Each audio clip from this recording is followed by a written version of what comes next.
There's a great deal of interest nowadays because the public is becoming more and more aware that the doctors aren't helping them. They're using drugs and chemicals and poisons and radiation, and it doesn't heal anything. The public is more and more hungry to learn and understand what they can do to help themselves. And there are a lot of DVDs, there's a lot of information on Gerson Therapy, which gives them that capability. And it's extremely important, and the public is demanding it, is dragging it and tearing it out of our hands.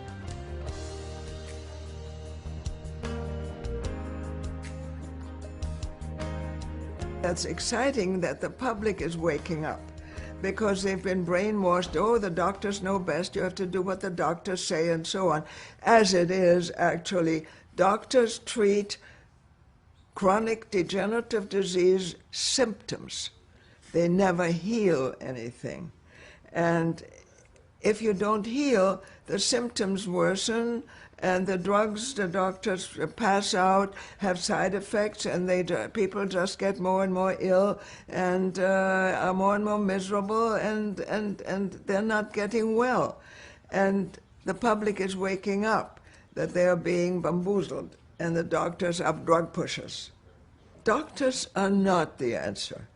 Doctors are also taught in medical school that chronic degenerative disease is incurable, by definition. And the public is beginning to understand. And they're looking for something better, something valuable, something they can do for themselves. And over the years, they have become acquainted, for instance, with Jay Cordish and juicing and the juice machine.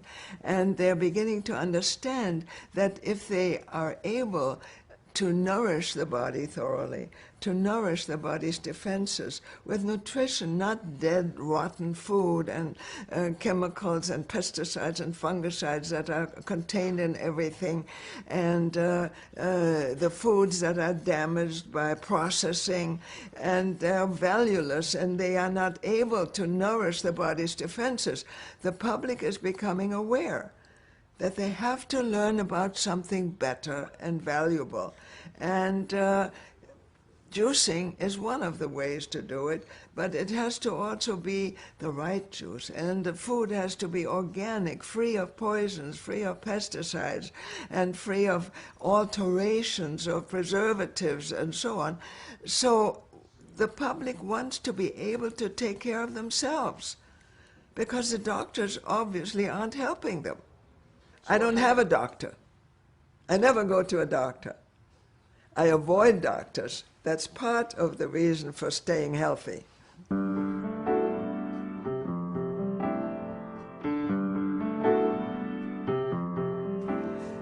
The body has what Dr. Gerson called a natural healing mechanism. If it didn't, every time you cut yourself, you would have an infection and die. Every time a woman in the kitchen burns herself, she would get an infection because the skin is broken and die. If you ever have, like a kid is active and falls and breaks a bone, and that kid would never have perfect normal function again. Okay? In other words, the body is normally organized in order to heal. Yes, the body has a built-in natural healing mechanism. And Dr. Gerson was definitely of the opinion that only thing you have to do is restore and rebuild the body's healing mechanism, which is being suppressed and damaged by the chemicals and the pesticides and the fungicides and the poison in the water, the fluoride that they put in the water and things like that. These things poison and damage the body's defenses. Actually, when the defenses are in order, your immune system, your enzyme system, your hormone system, your essential organs like the liver and the lungs and the brain and the heart, if those organs are in order, cancer is impossible. You cannot have cancer. the body has too many powerful defenses, so that cancer is, first of all, completely avoidable, and secondly, even in advanced situations, totally curable by restoring the body's ability to reactivate this healing mechanism.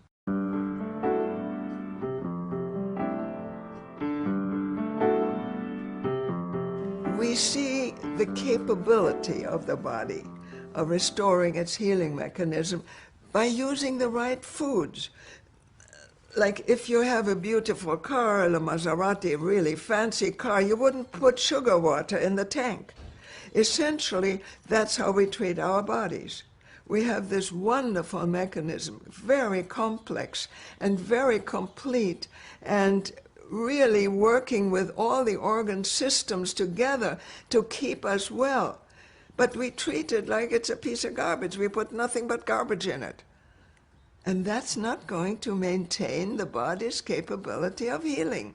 So we see, yes, we get virtually exclusively terminally ill patients at the Gerson Hospital in Mexico, simply because these people, when they first have a problem, they have a lump or a bump, or they're bleeding, or they have a pain, or they see something that worries them, they go to their regular doctor. And the doctor starts with cutting things out and biopsying and then recommending chemotherapy, which has never healed anything. Chemotherapy does not restore the body's ability to heal. It poisons it further. It weakens the immune system. Okay, but they make huge money on it. And the pharmaceutical companies pay doctors to prescribe chemotherapy. That was even written up in the Journal of the American Medical Association. So the public is waking up to this capability of the body to heal itself by giving it the right nutrients.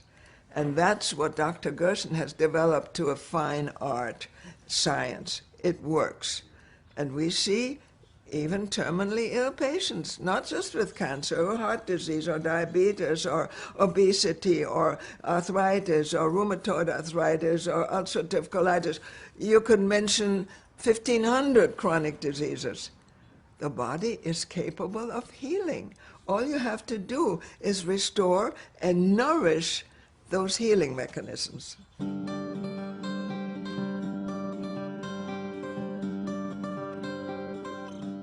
Fresh organic nutrients is the only thing the human body needs to work on. The human body is designed not to work on white pasta, which is white flour, it's as good as white sugar. It has no vitamins, minerals, enzymes, no nutrition.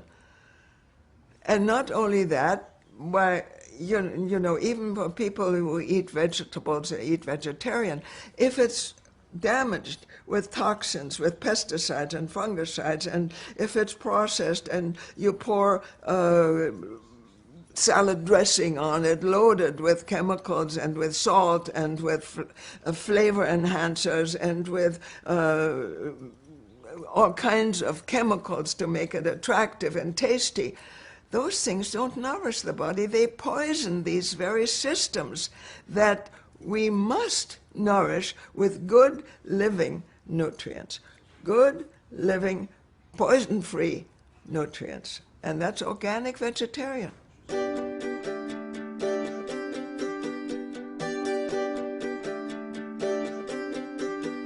That's exactly what I eat. I eat fresh foods, organic foods exclusively. I eat vegetarian exclusively.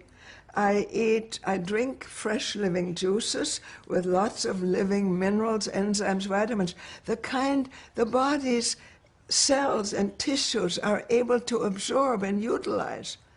You know, I have seen people eating white pasta and canned tomato sauce. Well, that's vegetarian. And then they wash it down with Coca-Cola. That's vegetarian. And then they take a vitamin pill so that they get their nutrition. That's not possible. The body can't absorb that kind of stuff. It's chemical, it's pharmaceutical.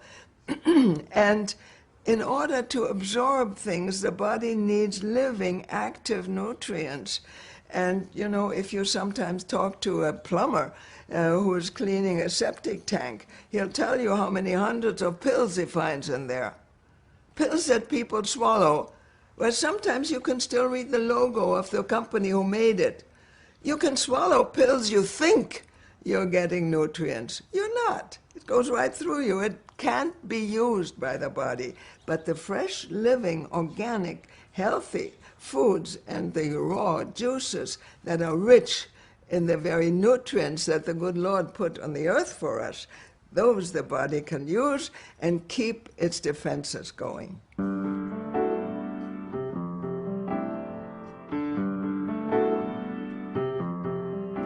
My son, Howard Strauss, has written a very important biography, which gives all the details. It was interesting that my father went through medical school just like all other medical students, but there was one difference. He had very severe migraine headaches, inherited from his mother. And the migraine headaches, by the time he was through with residency, internship and residence, he had migraines so frequently, 2 and 3 days a week, where he was lying in a darkened room and his eyes and his half head was hurting and he couldn't stand light and things like that. And he had migraines. And he asked his teachers and professors and doctors and said, what am I going to do? And they said, well, just read up. It's incurable. By the time you're 55, you'll feel better. But I'm 25. I can't live this way. I don't want to live. So the doctors would tell him, well, learn how to deal with it. He said, no, I can't do that. And he set out to see what he could do to find help for himself. And he searched for a long time. And he went to other doctors and teachers and professors and universities, and he subscribed to all kinds of medical journals and even foreign ones. He had them translated and things like that. And it took a long time. But one day he ran across an article in a little obscure foreign journal where a woman was describing, or the doctor was describing a patient, this woman, who had migraine headaches and changed her diet. Diet? You never heard anything about diet in medical school. This was before World War I. Diet? Never heard anything about diet. But he thought, well, I've searched and searched, I might as well try it.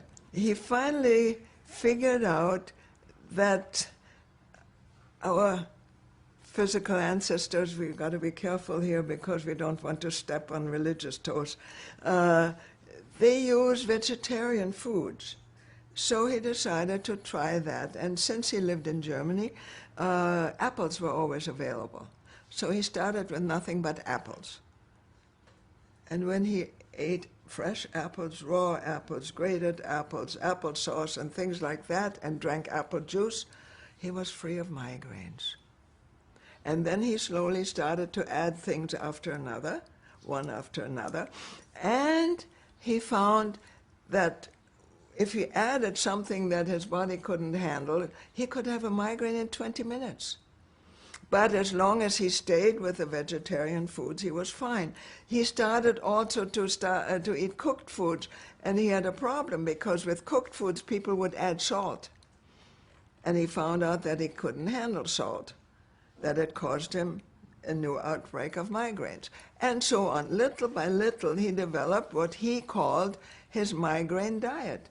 He was still thinking the medical way as he had been taught. For each disease, there's a cure or a treatment, okay? So he thought that when he was using one thing that would cure his migraines, that would be helpful and curative for other people's migraines. Never thought of any other disease. So when he settled down to his own practice in a city where I was eventually born by the name of Bielefeld in Westphalia, northwest Germany, he treated people who came to him with migraine headaches and said, look, migraines are supposedly incurable. I had migraines, I'm doing this. Why don't you try it? He never promised them a cure or anything.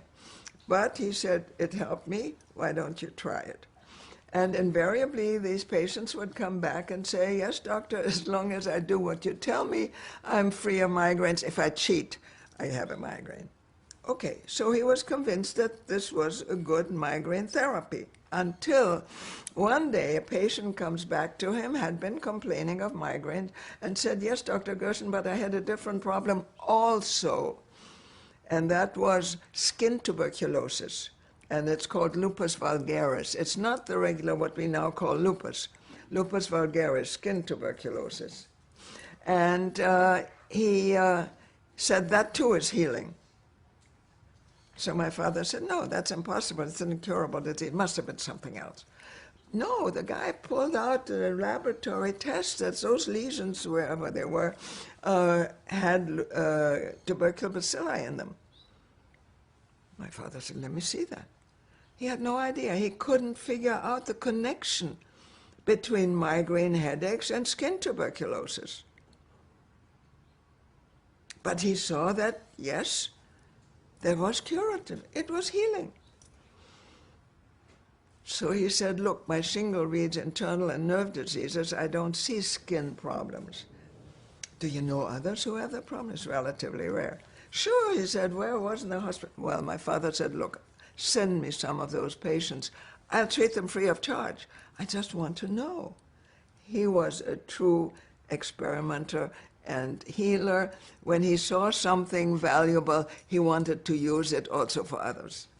So he started to treat skin tuberculosis, and sure enough, it healed. This came to the ears of the tuberculosis specialist Sauerbruck in southern Germany, in Munich. And he was treating lung tuberculosis. He was quite famous worldwide. And he was a big professor.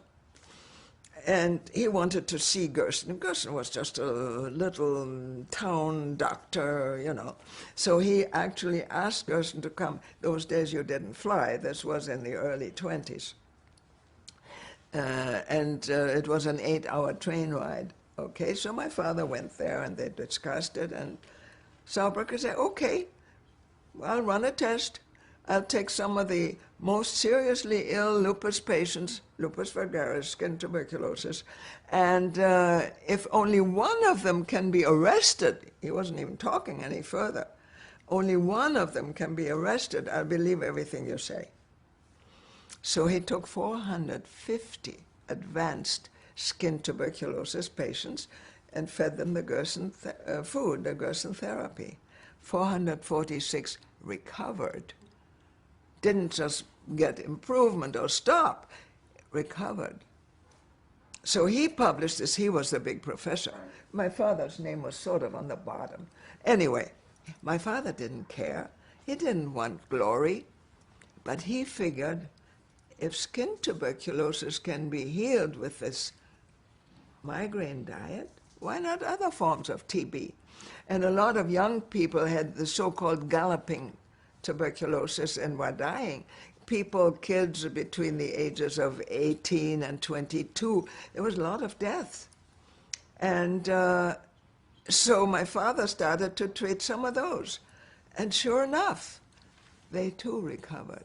And he was called to Berlin, to the big, hospital and so on. He only accepted patients that were certified uninfluenceable, because he was always told, oh, well, they're early cases, they would have healed anyway. Not true, but the doctors always thought of excuses, okay? So he only took cases that were certified incurable.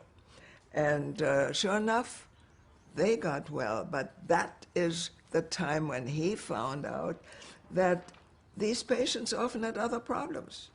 Some had arthritis, some had asthma, some had allergies, some had high blood pressure, some had kidney problems, and so on. And all these problems disappeared along with the lung tuberculosis. And that's when he realized that he was no longer treating a disease.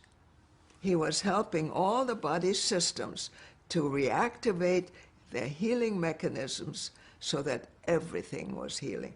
That's when he really parted company with Orthodox medicine.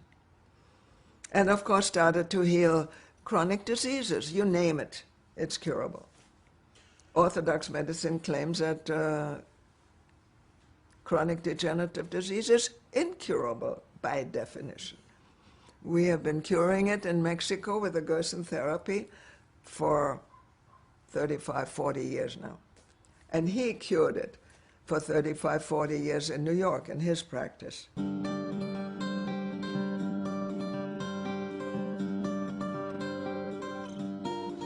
Well, you know, it's interesting. The more famous people, they want to have the fanciest clinics and the fanciest doctors and the best and so on. And generally, they don't come for the Gerson Therapy, a little Mexican clinic that's hiding, you know, stuff like that. So we rarely see really famous people. We did have some. Dr. Gerson had some. The famous, way back, I remember when I was a teenager, the famous Russian bass, I think, Fyodor Shalyapin, and there was a famous violinist, and there was a famous actress, but generally very few people, because the rich and the famous didn't go to, you know, these little side situations. They wanted the best, the most famous, and the most expensive doctors.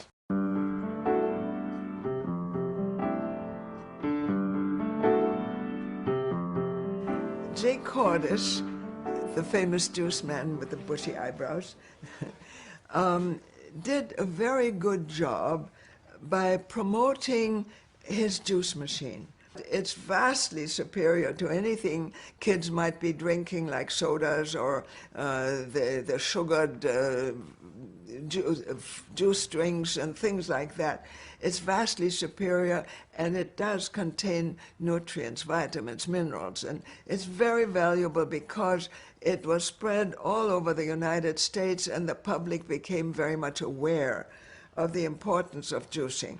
Jay himself was apparently a patient of my father's when my father was practicing in New York. Jay had, at the time, he had bladder cancer. He was in his middle 20s.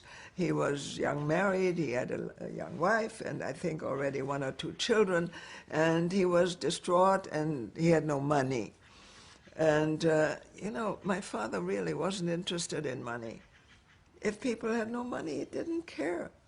He had a patient who was nervous, and he said, my father noticed he was nervous. He said, what's the matter?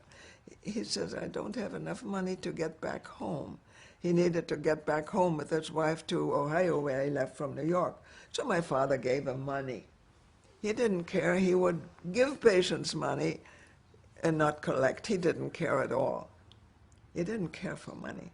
He wanted the knowledge, the experience, the healing.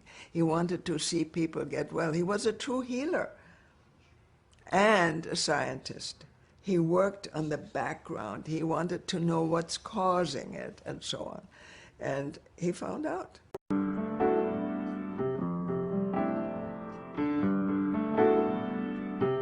Well, his book, that was his last book, actually. He had written other books, but this was his last and ultimate book. It was called A Cancer Therapy, Results of 50 Cases. And yes, he took 50 cases, of which 48 had been terminal. 2 were relatively early. And he showed with biopsies from, he never did his own biopsies, from hospitals, from universities, from other doctors, even sometimes other countries, where it was proved to be cancer, and in most of the cases in advanced condition. And he showed the therapy that he used to heal them and treat them, and he describes 50 cases. Now, the interesting thing is this. As I was saying earlier, the Gerson therapy is not specifically a cancer treatment, and he was very much aware of that. And the reason why he called this book A Cancer Therapy is because in his mind, cancer was the ultimate damage to the human body, the ultimate deterioration of the body's defenses, the immune system, the enzyme system, the hormone system, the essential organs, and everything that comprises the body's defenses. This cancer was the ultimate defeat of those systems. And as a result, he felt if cancer is curable, the other diseases are much simpler, much easier. He even went so far as to state that in chronic degenerative diseases, the liver, the key organ in healing, the liver is responsible for every biochemical activity in the body, everything. In chronic degenerative diseases, the liver is weakened and damaged. In cancer, the liver is not only weakened and damaged, it's poisoned. And that made the difference that eventually he was able to cure advanced cancer. He started out by curing other chronic diseases. But eventually, he found, reading a lot and with other information, interesting, important information that he found that others had found out, but didn't put together. He was able to put it together and find the reason why cancer became incurable, supposedly.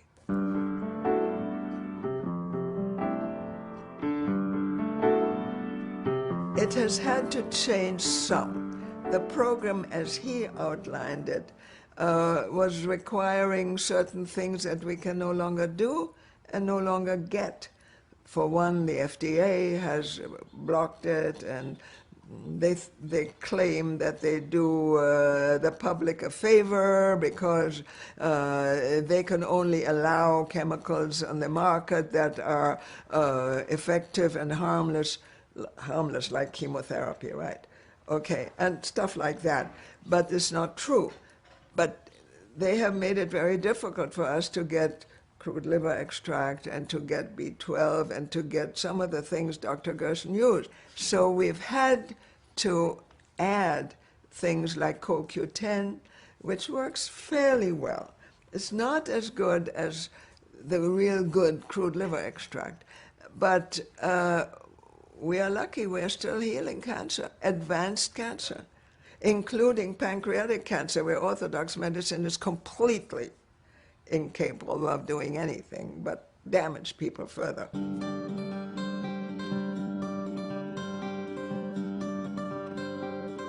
Okay, prevention would be a very good idea, almost impossible to put across. We've tried. The public, in general, is brainwashed. The doctors know best, right? And furthermore, they say, well, I've been eating this way for 20 years and I'm fine. They don't know that maybe in 23 years they developed something. But I have heard researchers show that the liver, being the key organ, has quite enormous defenses. And when those defenses are in place and the liver is functioning, you are well. But if you don't nourish it with fresh, living, organic, clean vegetables and fruit and absorbable, utilizable vitamins, minerals, and enzymes, the liver's defenses go down slowly. And these same researchers have found, I've heard long lectures about it, that as long as the liver has approximately 1/3 of its defenses in place, you're fine. You don't know anything about any possible damage. You can smoke and drink and eat whatever you please, and the defenses are still working. But when you go through that line, and they claim it's 1/3, so let's say 33 1/3, let's say 35%, or even 32%. I'm not going to quibble about 1 or 2%. When you fall through that line, you can go from apparently normal health to terrible disease in a matter of days. I've seen that happen. because there's no way you can test yourself. There's no way that there's any way of finding to what extent your liver is still working and your liver still has defenses and is still capable of releasing stuff to keep you well. You don't know if your liver works 91% or 73% or maybe 46% or maybe 37%. And you're not nourishing it with pasta and meat and salt and all kinds of chemicalized stuff. And then one day it drops through that line. And suddenly you have lumps or bumps, or you have arthritis, or you have rheumatoid lupus, or any of those other so-called diseases, and so on. It can happen from one day to the next. But it usually happens. And we see a lot of patients around the age of 55-ish, male and female. Okay? There comes a time. And you try at 35 or 40 to tell them they have to change their diet. Why? I'm enjoying this. It's wonderful, and I'm healthy. I'm fine. Why should I change? Why should I stop smoking? I enjoy smoking. Try to sell prevention. You waste your time, you waste your breath, you waste your money. Don't bother.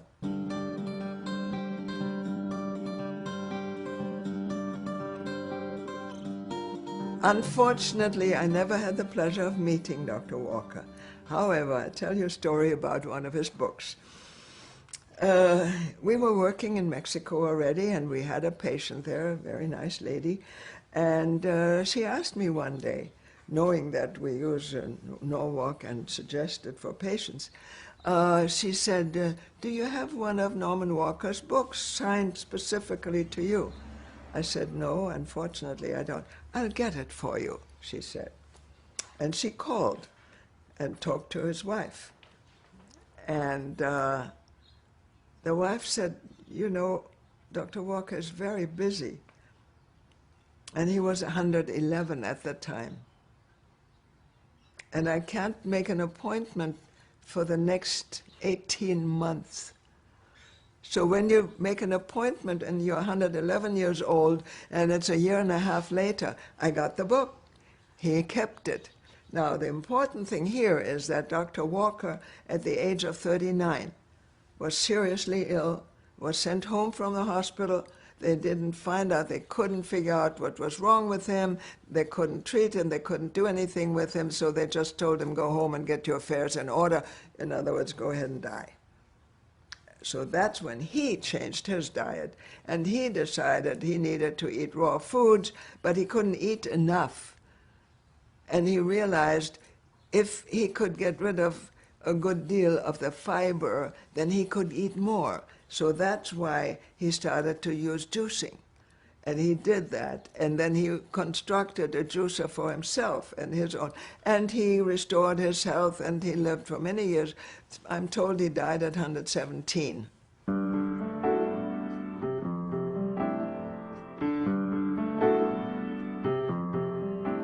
It doesn't have to be all raw food, but if you eat good, nutritious, clean, healthy food, clean being free of chemicals, free of additives, free of pesticides, free of all of the poisons that they regularly add to it, and free of being GMO and all that kind of stuff.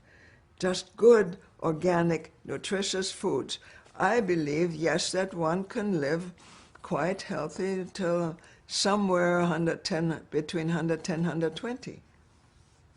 The people in the Himalayas, what are they called up there? Anyway, Howard will fill you in on that. They usually are still working and active into their high teens, 110 teens, and one day they sit down, they eat dinner, they're tired, and they say goodnight and goodbye to everybody. They lie down to sleep and they don't wake up. They know exactly when they're going to die, but not of disease. If you are able to maintain your health with good, nutritious food and your defenses, you're perfectly able to live until whatever time you wish, and work and be well. I'm fine. I don't have any chronic diseases. I don't have a doctor. I'm not taking any drugs of any kind. I don't have osteoporosis. I drink juices. I take no drugs for osteoporosis. Those are the most dangerous ones, along with the drugs that alter mental activity. They're terribly dangerous, and they're very damaging and toxic, very bad.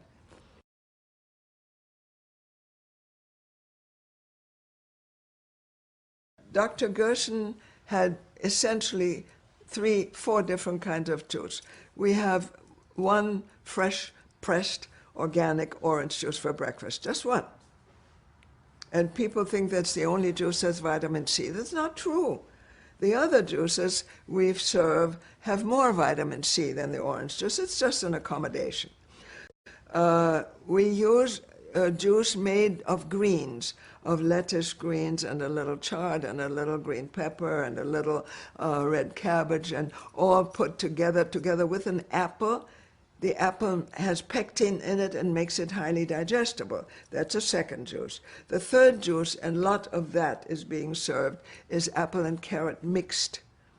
Apparently, Dr. Gerson, together with one of the most famous biochemists that he was working with, who had fled Czechoslovakia with Hitler and all that going on, together they found that the acid of the apples, when you grind them together in the Norwalk with the carrots, the acid of the apples apparently influences the ground up carrots to release minerals.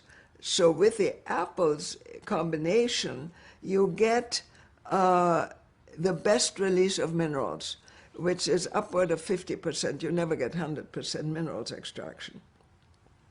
That's the third kind of juice. And the fourth kind of juice is carrot only, which we serve with liver capsules. And that produces, and Dr. Virginia Livingston pointed that out, it produces a precursor vitamin A. And that's very important to heal cancer. So there's actually four kinds of juices: orange juice, green juice, apple carrot juice, and carrot only.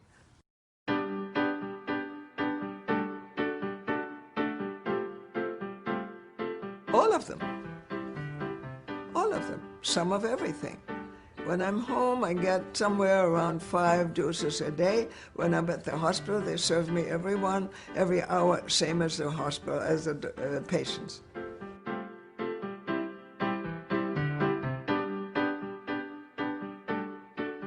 Juicing is an extremely important situation, especially when we are dealing with seriously ill patients. They don't have good appetite. It's a well-known fact that people who have chronic disease have low stomach acid. And when they have low stomach acid, they can't digest food very well, and they haven't got much appetite. But in order to help them and heal them, we have to get nutrients into their body, and pills aren't going to do the job. So we have to get nutrition into them. And since fibers fill you up very quickly, the juicing is important. It removes the fibers, and you can drink an 8-ounce glass of juice every hour, which is what we give them. So between all the juices and the meals, and they get appetite back. And between meal fruit and all of that, the patients get roughly 20 pounds worth of fresh living food every day, which you couldn't possibly get into them if they eat all of the fiber. But with the juicing, it is possible. And they still eat full meals with normal fiber content. And they have appetite. They're able to eat the vegetarian food. It's not heavy, it's not greasy, it's not fried, it's not salted, it's not animal proteins that fills you up and makes you uncomfortable. It works.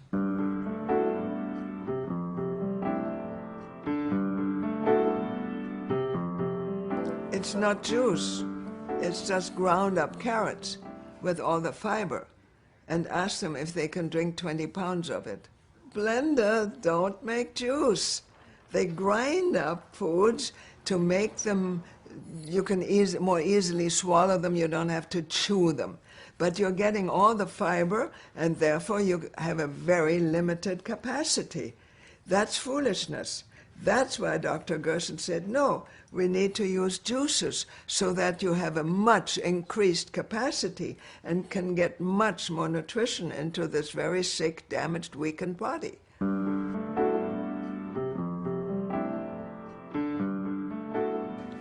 Fiber is good if you're used to eating meat and therefore are constipated. It's better to have fiber. But if you are seriously deficient in nutrients and you need to restore the body's capability and availability of nutrition, you want to use juice, not fiber.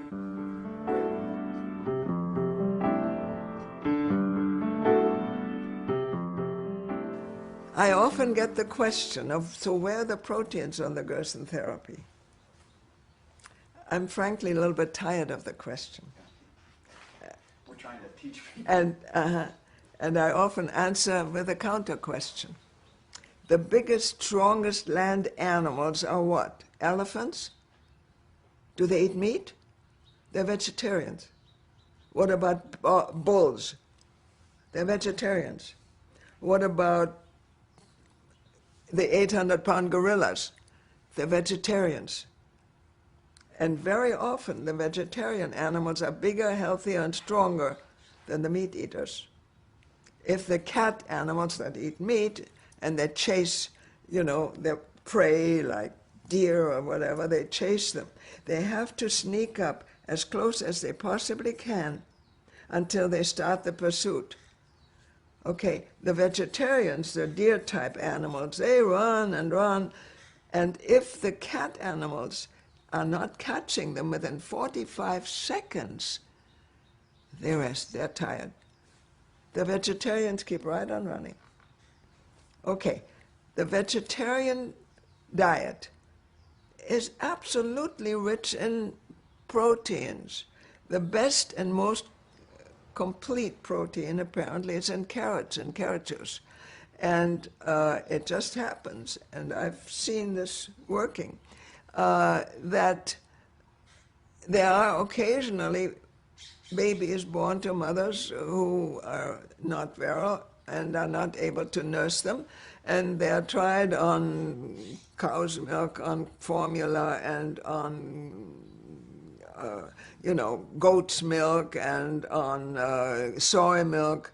I've always wondered, soy doesn't give birth to living young. Where does it come from? Where's the milk coming from? And stuff like that. And these children are still not thriving. They got colics and so on. And they have been raised on nothing but fresh, living, press-type carrot juice. Perfectly normal. Carrot juice has almost the same amount of protein as mother's milk. But it has all the other things babies need.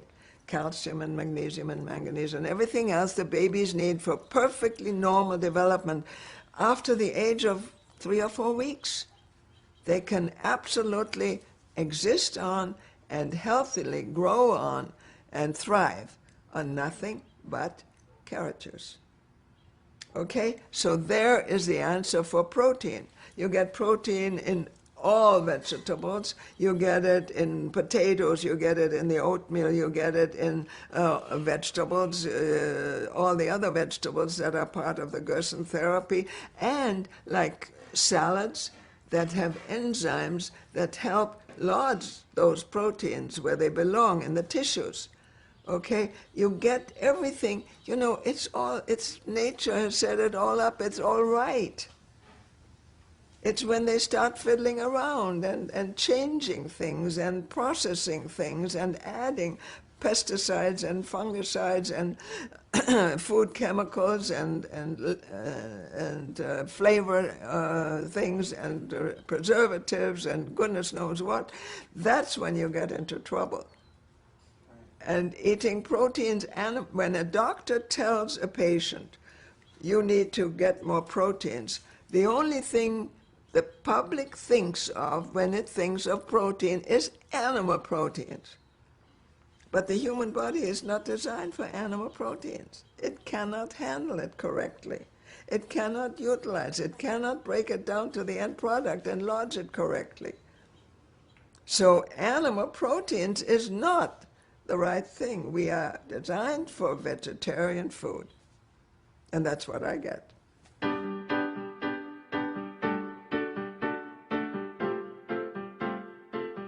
Obesity is artificially created quite easily. Two researchers found one day that when you give it early enough, young enough animals, the MSG, the monosodium glutamate, kills a certain part of the brain. I don't know where it's located, but it kills a certain part of the brain. That part of the brain tells you, you're full, you don't need any more food, you don't want to eat anymore. And that gets killed with MSG. So they give it to very young people, they give it to children, they put it in all the foods, and people no longer know when to stop eating.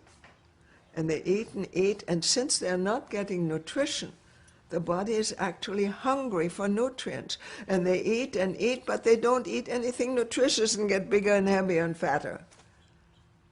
And that's when they develop high blood pressure and diabetes and some of the other problems. When you don't do that, when you eat good, normal, healthy foods and no MSG, and MSG is now being put into virtually everything you buy on the shelves in the grocery store. And it's in everything in restaurants. Because the restaurant people also know that it's addictive. And people come back for it. And people order more food. And they make more money. Well, that's wonderful.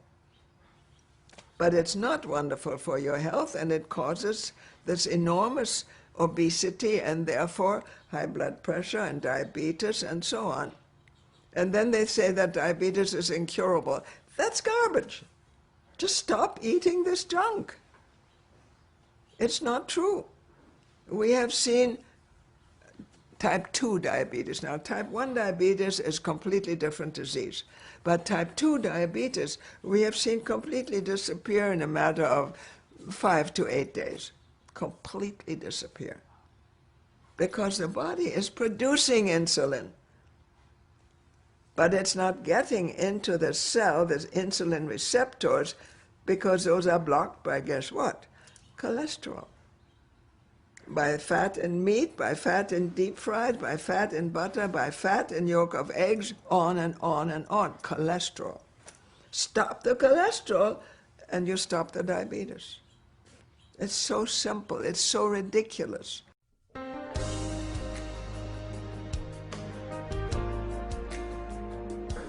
Well, next birthday I'll be 90. Okay, and as I said, I attribute my longevity to, first of all, nourishing my defenses, and secondly, never seeing a doctor, never taking any drugs or chemicals or anything like that, giving my body all the best possible poison-free nutrients, living substances.